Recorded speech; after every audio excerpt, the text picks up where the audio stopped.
इंसानों में और जानवरों में बड़ा फर्क होता है। इंसानों में सोचने और समझने की शक्ति होती है, ताकत होती है, वो अच्छे और बुरे में फर्क समझ सकते हैं। लेकिन जानवरों में ये समझ नहीं होती है, इसलिए इंसान और जानवर एक दूसरे से अलग होते हैं। ऐसे ही जानवरों के अंदर रिश्तों को बनाने की समझ नहीं होती है, उन्हें नहीं पता है कौन भाई है, कौन बहन है, कौन माँ है, कौन बाप है, इसलिए वो किसी के साथ भी रिश्ते बना लेते हैं।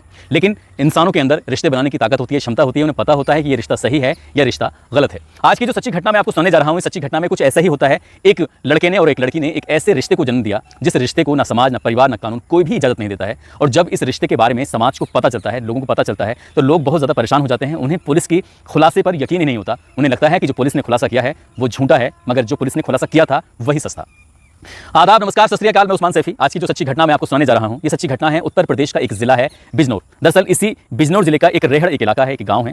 यहाँ की रहने वाली एक लड़की 21 दिसंबर 2017 को अचानक घर से गायब हो जाती है। उसके घर वालों ने उसे हर जगह तलाश करने की कोशिश की, लेकिन वो कहीं नहीं मिलती है। उस लड़की के परिवार वाले अपनी बेटी को लेकर इतना ज़्यादा परेशान होते हैं कि वो पुलिस के पास भी जाते हैं और गाँव के बड़ी संख्या में लोग उसको तलाश कर रहे थे, लेकिन वो नहीं मिलती। लगभग 24 घंटे बीतने के बाद पुलिस का घर वालों के पास फोन पहुंचता है कि तुम्हारी बेटी जिम नेशनल कार्बेट पार्क है, उसकी सीमा से बिल्कुल लगी हुई उसकी लाश पड़ी हुई है। घर वाले पहुंचते हैं, गांव वाले पहुंचते हैं, पुलिस वाले पहुंचते हैं और उस लड़की को देखकर हर किसी की हालत खराब थी।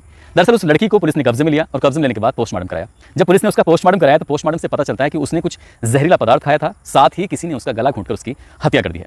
और इसके अलावा इससे भी बड़ी परेशान करने वाली बात यह थी कि उस लड़की के पेट में लगभग 4.5 महीने का एक बच्चा था। अभी उसकी शादी नहीं हुई थी। ये बच्चा किसका था, बस यही एक सवाल था जो लोगों को परेशान कर रहा था। जब लोगों को परेशान कर रहा था तो घर वाले क्या, परिवार क्या, रिश्तेदार, समाज, सभी लोग यही जानना चाहते थे कि आखिरकार इस लड़की की, जिसका नाम है नमिता कौर, उसके पेट में किसका बच्चा पल रहा था।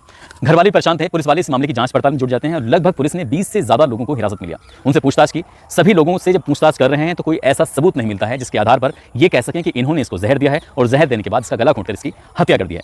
अब पुलिस वाले अपनी जांच पड़ताल में लगे हुए थे, तभी एक बच्चा पुलिस वालों के पास आता है, आकर कहता है कि अंकल, आप जिसको तलाश कर रहे हैं इनमें नहीं है, बल्कि कोई और है। पुलिस वाले उस बच्चे की बात को शुरू में गंभीरता से नहीं ले रहे थे, लेकिन उस बच्चे ने जो बताया वो वाकई परेशान करने वाला था, चौंकाने वाला था। बच्चा बताता है कि इसी घर का, इसी फैमिली का एक लड़का है जो बीकॉम फाइनल ईयर का स्टूडेंट है, कमलजीत सिंह उसका नाम है, जो कि एक स्टूडेंट भी है। और उसने, उस बच्चे ने, जिसकी उम्र ज़्यादा नहीं थी, 8-9 साल के आसपास था, उस बच्चे ने इस नमिता कौर को एक दूसरे के साथ आपत्तिजनक स्थिति में देख लिया था, एक दूसरे के साथ संबंध बनाते हुए देख लिया था। इस रिश्ते के बारे में सिर्फ वो बच्चा जानता था और कोई नहीं जानता था। पुलिस वाले इस लड़के को, कमलजीत को, अपने पूछताछ के लिए बुलाते हैं, क्योंकि ये लड़का कोई और नहीं था बल्कि भतीजा है। दोनों बुआ और भतीजे हैं और बुआ भतीजे के साथ ऐसा रिश्ता, ये वाकई ये झकझोरने वाली बात थी, परेशान करने वाली बात थी। पुलिस वालों ने घर वालों से, परिवार वालों से, गांव वालों से डरते डराते तो उस लड़के से पूछताछ के लिए अपनी हिरासत में लिया। और जब ये हिरासत में लिया गया था तो इस बात को लेकर गांव वाले शोर मचाने लगते हैं, हंगामा करने लगते हैं, कहते हैं कि ये सब गलत है। पुलिस एक घर परिवार के लोगों पर इस तरह से शक करेगी तो कैसे चलेगा काम, क्योंकि वो जो लड़की है वो गर्भवती होती है 4.5 महीने की। कमलजीत से जब सख्ती से पूछा जाता है, उससे बातचीत की जाती है, तो बताता है कि सब गांव की एक लड़की से उसे मोहब्बत थी और वो उस लड़की के साथ अपनी बुआ से बार बार बातें करता था, कहता था कि मुझे ये लड़की अच्छी लगती है, मैं इसके साथ जाना चाहता हूँ, इसके साथ मिलना चाहता हूँ, बुआ मेरी मदद कर दो। वो बुआ से बातचीत करता था उस लड़की के मदद के लिए, लेकिन ना जाने कब बुआ को ही दिल दे बैठा और बुआ उसको खुद प्यार कर बैठी। दोनों बुआ और भतीजे एक दूसरे से न केवल प्यार कर बैठे बल्कि एक दूसरे के साथ शारीरिक संबंध बनाने लगे, क्योंकि घर में कोई रोक टोक नहीं, घर में इस रिश्ते, उनके साथ बैठने से किसी को क्या एतराज़ होगा। और जब मन करता था तब मिलते थे, बातचीत करते थे, इसलिए किसी ने उनके इस रिश्ते पर कभी शक ही नहीं किया। और कई महीनों से लगातार एक दूसरे के साथ ऐसे ही शारीरिक संबंध बनाते बनाते वो महिला, वो लड़की कब प्रेग्नेंट हो जाती है पता ही नहीं चलता है। और जब उस लड़की को खुद पता चलता है कि वो लगभग 4 या 4.5 महीने की प्रेग्नेंट हो चुकी है, तब वो अपने भतीजे से कहती है कि मैं तुमसे शादी करना चाहती हूँ।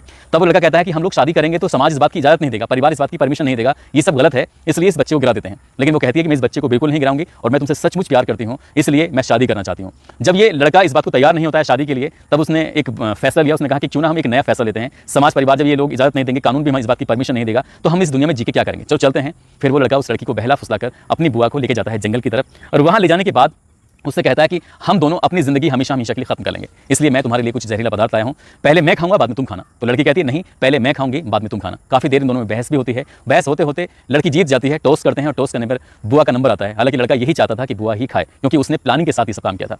बुआ ने जहरीला पदार्थ खाया और जहरीला पदार्थ खाने के बाद उसकी हालत बिगड़ने लगी और जब वो हालत बिगड़ रही थी, वो शोर मचा रही थी, तब उसने उसके मुंह में कपड़ा ठूंस दिया और कपड़ा ठूंसने के बाद उसका गला दबाया, हत्या कर दी। उस लाश को वो वहीं छोड़ देता है और वहाँ से घर आ जाता है। नॉर्मल जिंदगी जी रहा था। 24 घंटे से जब ज़्यादा का समय हो जाता है, उसकी बुआ नहीं मिलती है। पुलिस को जिस रूप में मिलती है, पोस्टमार्टम से जो खुलासा होता है और पोस्टमार्टम के खुलासे के बाद पुलिस इसको पकड़ती है, इससे पूछताछ करती है। जब ये पुलिस को बताता है और यही बात जब अखबारों के माध्यम से, सोशल मीडिया के माध्यम से लोगों को पता चलती है, तो लोग इस बात पर यकीन करने को तैयार ही नहीं थे कि एक भतीजा अपनी बुआ के साथ ऐसे रिश्ते में बंधा हुआ था जिस रिश्ते को न समाज न परिवार कोई भी इजाजत नहीं देता। इसलिए लड़कियां न घर में सेफ हैं न बाहर सेफ हैं। इसलिए लड़कियों को बहुत सारी जिम्मेदारियों का सामना करना चाहिए कि लड़कियों को खासकर अच्छे और बुरे में फर्क समझने की जरूरत है। सरकार के माध्यम से भी, स्कूल कॉलेजों के माध्यम से भी ये बताया जाता है कि गुड टच क्या होता है, बैड टच क्या होता है। इसलिए अगर आपके साथ कोई ऐसी हरकत करता है तो आप ये जरूर पहचान लीजिएगा ये गुड टच है या बैड टच है। दोस्तों, इस घटनाक्रम को सुनाने का उद्देश्य भी आप लोगों को जागरूक करना है, सचेत करना है, ताकि आप अपने भविष्य में किसी भी होने वाली इस तरह की अप्रिय घटनाओं से बच सकें। दोस्तों, अपना ख्याल रखें, सुरक्षित रहें। जय हिंद, जय भारत।